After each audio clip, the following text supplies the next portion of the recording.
and I think we're here. We're all set to go. And it's good to see you, Corey. Great to see you as well. And since we're here in COVID land and lockdown and all those kinds of things, this is kind of what most of us have been doing a lot. So cheers. Cheers. Absolutely. What are you drinking? This is called Mad Tom IPA.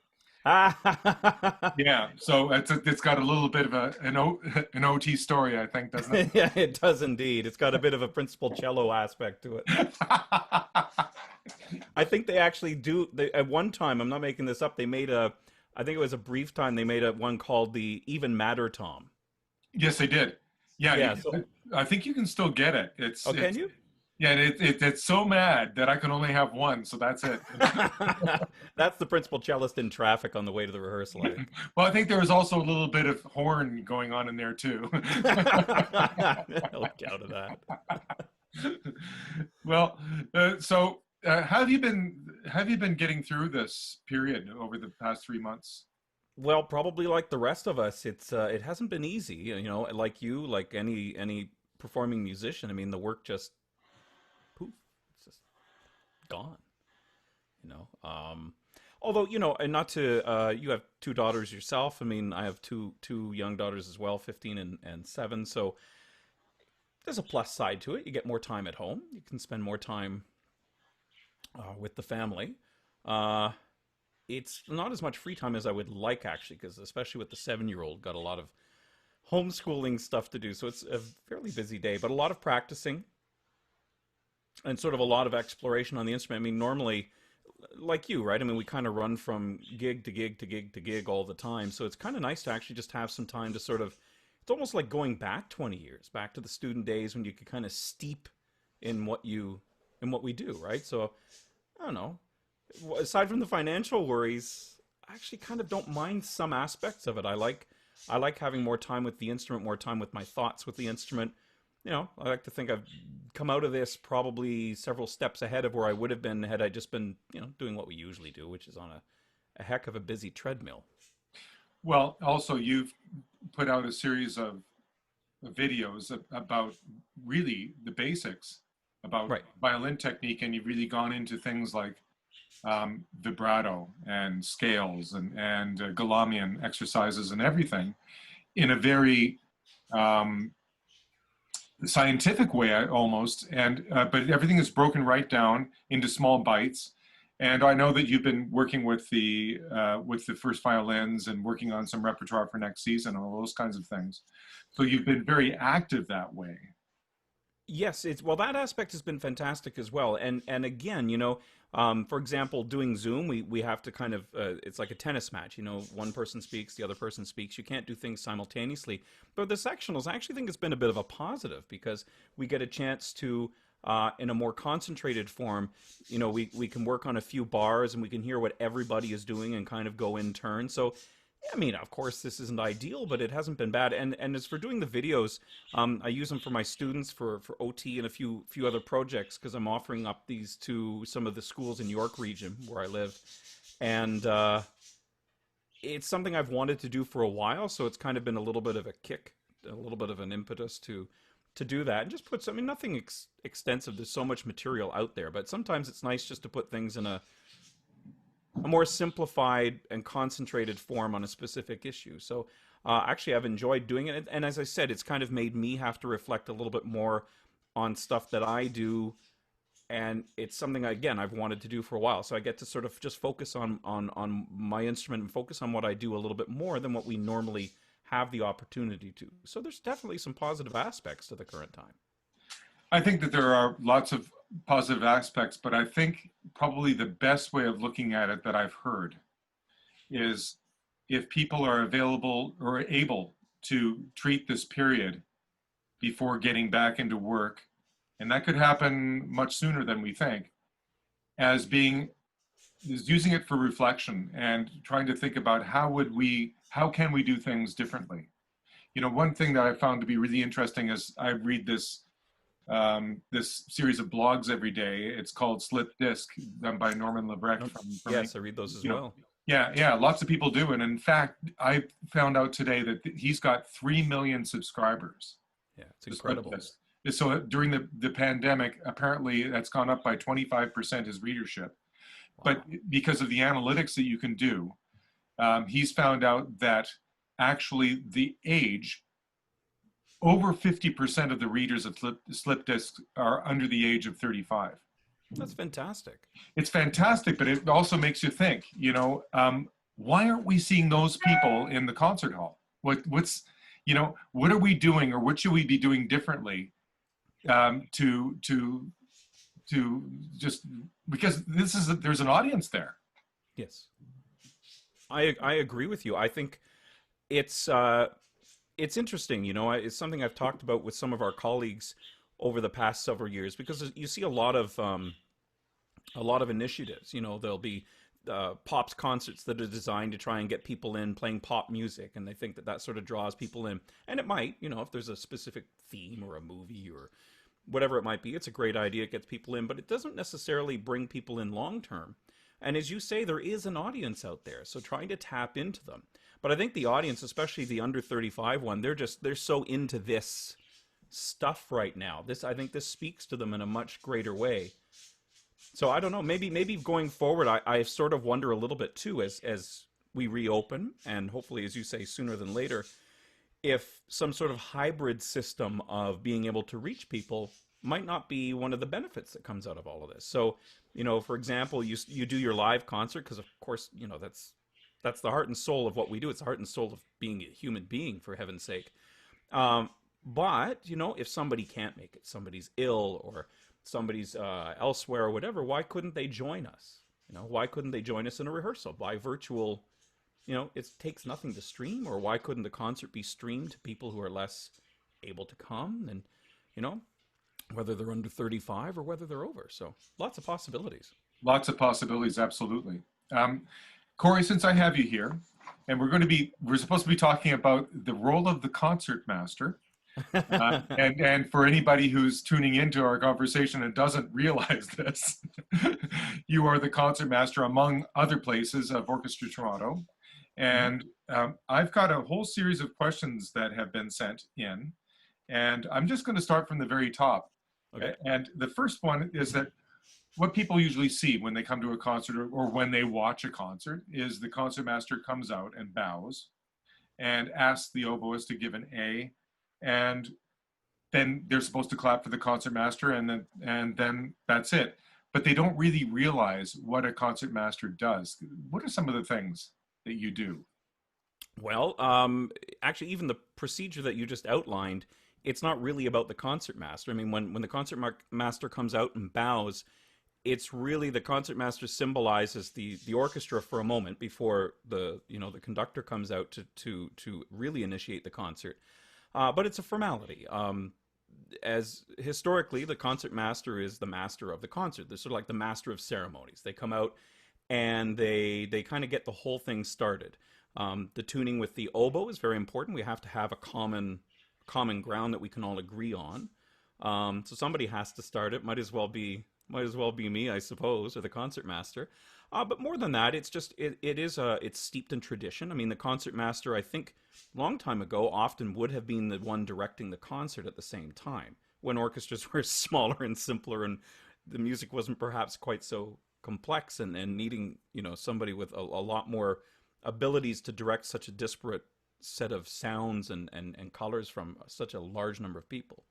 So yeah, I think that's really that's what we do. I mean, on the surface of it, what the audience sees. What the audience doesn't see, though, is that I'm a concertmaster. I'm sort of the go-between. I mean, people like yourself, it's a pleasure, and it's very easy because you already know so much about string writing and everything else, and string technique. But sometimes some of the people might not, in the speed of a rehearsal or something like that, somebody at the back might be wondering, as you ask for something, how to do something. So my job is to sort of facilitate that and try to help guide that along, but not get in your way, which is also, I think, a very tricky thing to do. Sometimes it's easy for a concertmaster to say too much. So it's sort of the art of knowing when to say something, how you can say it as economically as possible, and try to not disrupt the flow of rehearsal or get in your way? I think that it's always a bit of a dance, rehearsals, you know, Absolutely, it's fun. because by the same token, it's really easy for a conductor to say too much. and, and you don't, if the world was perfect, nobody would have to say anything. But Nope. that's just the way it is. Well, sometimes some people might be a little bit buried in their part, not necessarily paying as much attention. So, yeah, sometimes it takes something. But you're amazing for that, so that's very easy. I think sometimes too, my job also on a more sort of philosophical plane is the. I don't serve any practical purpose in what I'm about to say, but there's sort of a focus for the orchestra. There's somebody, one of the musicians, one of the rank and file, that's sort of like if somebody has an issue or has a problem, it's not uncommon for them to come and talk to me, or they might talk to their principal player. So the principal players have somebody to blame. I mean, they have somebody to talk to, and there's sort of a focus for that. I think that's a little bit of it as well. Sort of a jack of all trades, do a little bit of dabbling in this and that, and I remember once somebody asked me this a little while ago about a concertmaster, and I said my job is actually to make your the best description I can think of is my job is to make your job easier. That's what a concertmaster's job really is. Whether it's in rehearsal, whether it's off stage, whether it's on stage, whether it's backstage, that's the role of a concertmaster. Yeah, it's really interesting because I have to say, from my perspective, that a fine concertmaster makes all the difference in the way the work goes. And you can save so much time just by having a really expert concertmaster like you there that makes things Fine, but go and helps. I think that the other thing that a lot of people don't realize that aren't musicians, or sometimes people who aren't string players, don't realize how important bowings are. hmm. And there's a real art to this, isn't there? Well, there is, and it's actually much more. I mean, on the surface of it, sometimes we sort of self-deprecatingly will say, "Well, you only got two choices: you're down or you're up. Figure it out." But as you say, it's a lot more involved than that. It's more like a chess match. You have to think about 100 or sometimes 1,000 moves ahead, and think about where you need to be. So, if we have a particular stroke or a particular sound you have in mind, that might dictate where we need to be in the bow. Then you have to think about, okay, how can we get there? Because you can't suddenly just, magically appear. Well, sometimes you can, but so the bowings and also having a bowings that take into account the needs of the conductor, the needs of the section, and sometimes just the needs of all the string players. Because there are things you might like to do, and maybe that it's not a question of whether or not people can do it, but people might be opposed to it or they might look at it differently. So you try to find bowings that will try and satisfy all of that. And of course, we have to be homogenous. I mean, we can't be milking cows visually, but more importantly, then we're getting different sounds. We're getting different timbres, different articulations that will let the cows take care of themselves for an utter bowing. But I'd lose my job if I didn't use that one.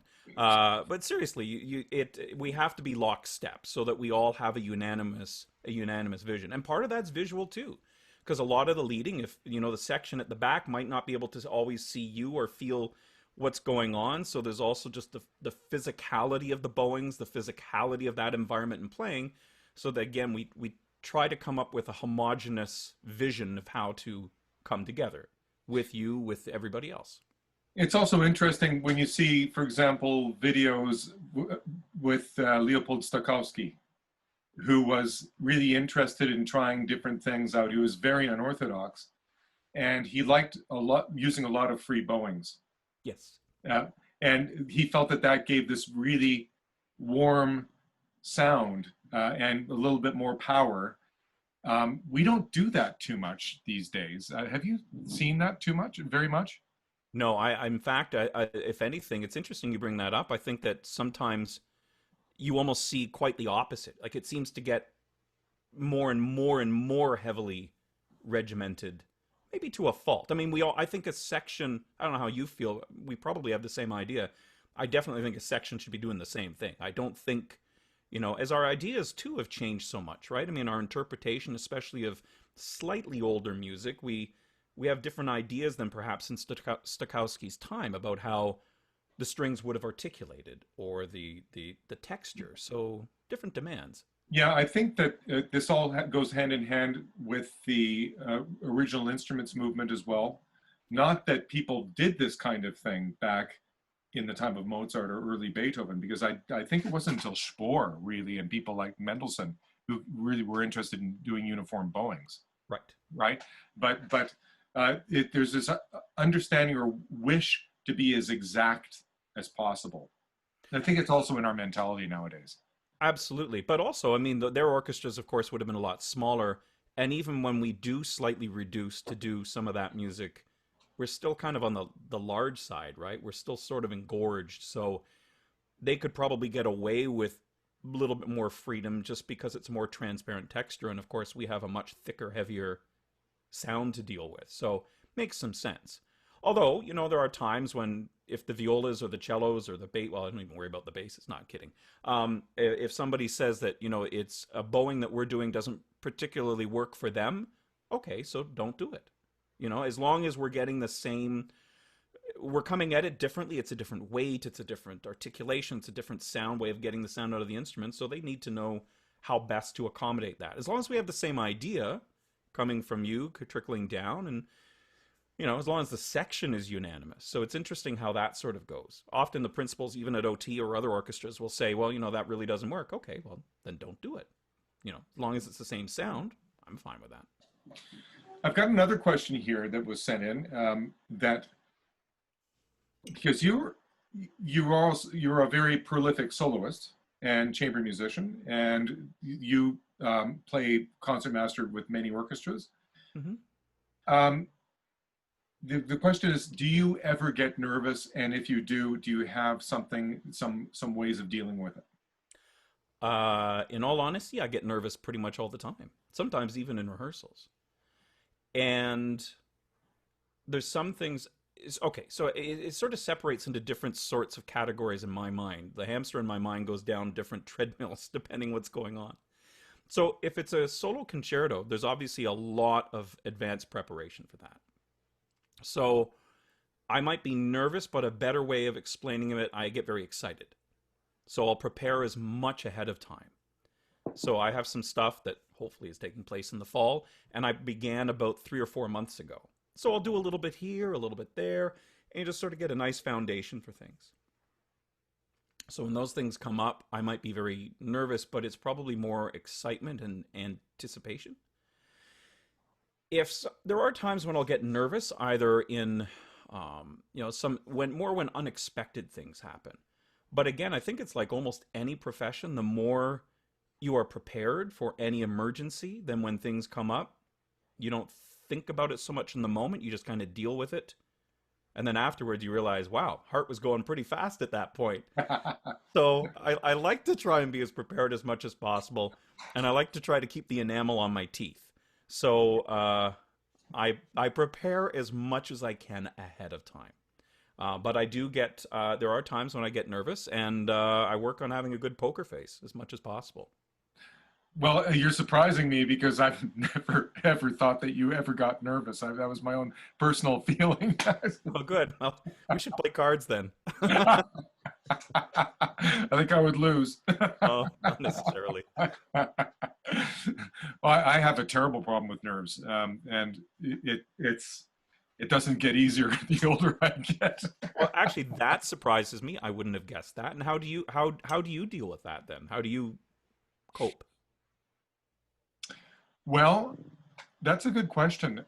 It's basically, have to agree with you. The more prepared I feel that I am, the easier it is. The problem is that when you're a conductor, you don't have an instrument at home to work on. It's all in your head.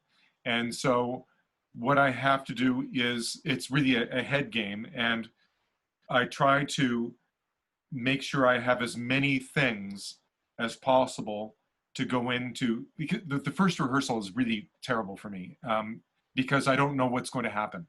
And I'm worried about me messing up and making it terrible for 85 to 100 different people. Well, you're amazing because I've yet to witness that, so that's not been our experience. There's a lot of angst that goes on before walking into that room. Right. but and concerts not so much, because concerts by that time we've worked together, and I feel that we're just all a part of a big team, and so it's a matter of me making things happen, and of course the heart races at that moment, but then once we're going, we're going. But yeah, I think it's the spending the time with the art. That's what probably is the best thing to do, and I don't think there's any other way around it. But a conductor like yourself, I mean, you have a very different pressure. You're responsible for, as you say, 85 people. I'm not responsible for 80. Well, indirectly, I don't have that kind of. I'm not making the call on any of that stuff. So that's why I say I think a concertmaster's job is I'm supposed to make your job easier. You have a lot more to deal with. You don't need to be dealing with silly stuff. You don't need to be quite wondering whether or not we've got your back, because that's my job. I have your back. That is I think the very definition of what a concertmaster needs to do. Because that way then I try to free you up that you can actually create something, and then we all go off together. I think we're ready for the next question. I'm just skipping around here because we've really covered some of the questions that have come in. Okay. But let's talk about OT, Orchestra Toronto, a little bit. And a lot of people, this has happened since the first second I walked in there, and it continues until this day. We all like to talk about why we feel Orchestra Toronto is special, and we all have our own reasons. I'm just wondering what your reasons are. Well, it's interesting because Orchestra Toronto is probably one of the best orchestras of its genre, of its type, I think, around. Certainly in the GTA, and maybe even much farther afield. And I think it's a combination of things. Without sounding disparaging of my full-time professionally paid colleagues elsewhere, everybody at Orchestra Toronto is there because they want to be there. They're there because they have a passion, they feel a need for it, and they feel a need to share that with other people. It's like it's the purest of motives, right? They are there for all the right reasons. The professionals like yourself, the other principals, myself, sure, we're paid for it, but I find myself kind of feeding off of that. There's almost like a wonderment, and again, it's not that there's something bad about the other stuff when I'm in I hate the word professional orchestra. I think it's a real bad label, but for lack of a better term, a fully paid orchestra is probably a better way of putting it. It's not that they're jaded, but maybe a little bit. There's not that sense of wonderment as they tackle Beethoven's Ninth, and you hear some of those chords and some of those harmonies at the outset of the last movement, and you can just tell you can just feel the ramped up excitement from the people around us. Kind of like that. I mean, I think that's what we should be in it for. So in a strange way, I think an orchestra like Orchestra Toronto carries the torch for what orchestral music is supposed to be about. Not the fully paid orchestras. They might be a little bit more polished, might have bigger budgets to be able to pull off some of that stuff. But in terms of excitement, I don't know where you're going to find something more by the seat of your pants, on edge, kind of, passionate. You can see people really getting into it. So that's why I like being there. I think that's the purest, strongest aspect that keeps me there. How about you? Well, you've said exactly the things that go on with me. I mean, the thing that struck me was I saw this quote on Orchestra Toronto's material, for the love of it, or for the love of music, or whatever it is, or making music for the love of it, music for the love of it. I think that's what it is. Sure. And it really was very apparent to really strong. It hit me between the eyes that this is why we do this. Music is not something that you do in order to have a really comfortable and a comfortable life that's going to be full of money, and you can't just do what you want. Music is really, it's something that chooses you. It's a vocation. It's like becoming a priest in a way. You don't decide to be a priest. the priesthood chooses you. I guess. I hope. And certainly that's the way it is in music. And we lose sight of that so easily.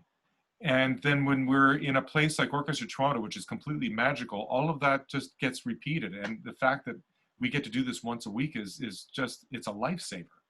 Yeah, it really is. Yeah, because there's got to be a reason we're in it. As you said, it's the purest of motives, right? It's just for the sheer joy of it. No matter what happens, no matter who's there, no matter how many are there. Yeah, that's what we're there for. Yeah, I love that part. Yeah. Now, Corey, what we all want to know is if you have some favorite music. It doesn't have to be symphonic or orchestral, or favorite pieces or favorite composers. What do you like to listen to or play? What are your favorite things? So, well, I am a kind of a violin nerd in that respect. So things that with me tend to be string centric. Favorite unaccompanied works? Any of the solo Bach. Favorite chamber music? Probably Brahms piano trios. Any of those, especially the B major. I don't know how many times I've played it. Still get chills up and down my spine every time I play that opening or hear that opening. Listen to the cellist play and I'm transported. Actually, I have to make sure I'm always paying attention because after hearing the opening cello melody of that, I might just not come in because I'm just lost. Favorite violin concerto? Probably Beethoven. And symphonic work? God, I don't know. Any of the Brahms symphonies, I suppose. Love Stravinsky. Some of the big Stravinsky writing. Yeah, that's kind of my hit list. But if I had to pick a favorite composer out of anybody, it'd have to be Bach. I think it all begins and ends with that guy. Yeah, he's the fountain. And the thing that's unfortunate for me as a conductor is that we usually have to specialize. If we're going to be doing Bach, we have to be specializing in that in Baroque practice now. It's become very ghettoized, and we don't get a chance to do as much Bach as as once was possible, I don't think.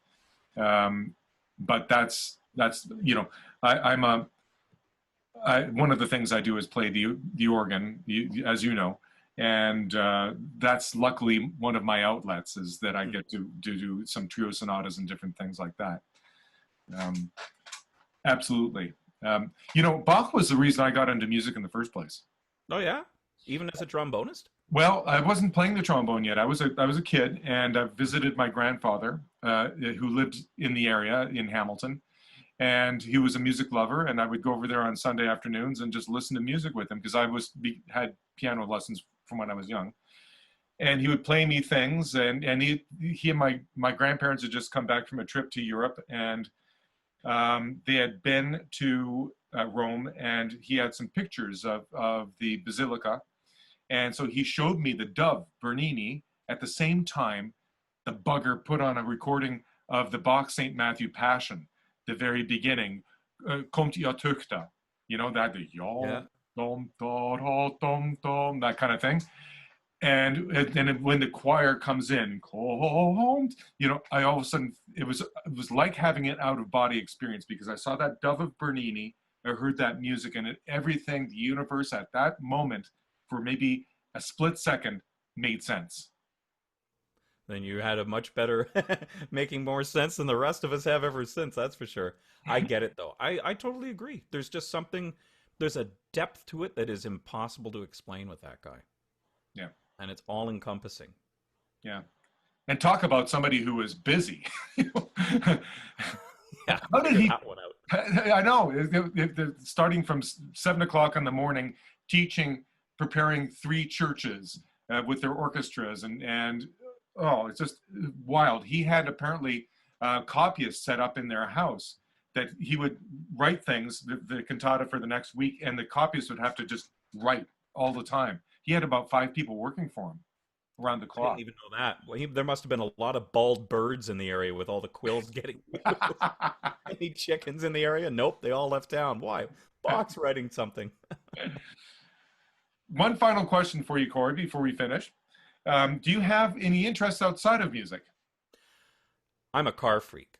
I love cars. I'm that's sort of my outside of music passion. So I've had Mustangs now for over 20 years. So I'm on my one, two. I'm on my third one and counting probably. So yeah, I love driving. Don't do anything silly, unfortunately. But yeah, I love cars. Anything to do with cars, and I'm all over that. Huh. So that's my thing. My 7 year old daughter's totally into that too. I Wow. also have an electric car, so she helps me detail the engines, and she knows all about the displacement and the, show her how to shift the manual because that's the way God intended it when He built cars in the Mustang. So she knows how to shift, she knows how a clutch works, all that stuff. It's kind of cool. So anything, my older daughter couldn't care less. My wife couldn't care less, but tradition will live on in my 7 year old, I think. I hope. Let's hope. There's probably no secret to you, to most people, actually. My passion is coffee. Yes. And I've actually trained my older daughter to be a home barista just like me. So, and